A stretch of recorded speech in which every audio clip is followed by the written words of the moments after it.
Hi hello friends, welcome to my channel నా చేతి వంట. టుడే మై రెసిపీ వచ్చేసి సేమియా పాయసం అండి.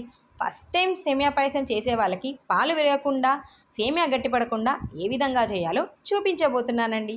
ముందుగా స్టవ్ మీద కడాయి పెట్టేసేసుకొని 2 టేబుల్ స్పూన్ వరకు గీ వేసేసుకొని డ్రై ఫ్రూట్స్ వేయించుకోవాలి. తర్వాత ఇందులోకి సేమియా 1 కప్పు వరకు వేసేసుకొని స్టవ్ సిమ్లో పెట్టేసుకొని దూరగా వేయించుకోవాలి. ఇంకొక బౌల్లోకి 2 కప్స్ వరకు వాటర్ పోసేసుకొని వేడి చేసుకోవాలి. ఇలా కాగిన వాటర్ని ఫ్రై అయిన సేమియాలోకి వేసేసుకొని సేమియాను 80% వరకు కుక్ చేసుకోవాలి. ఇలా కుక్ అయిన సేమియాలోకి 1 కప్పు వరకు పంచదార కానివ్వండి, బెల్లం కానీ వేసి కరగనివ్వాలి.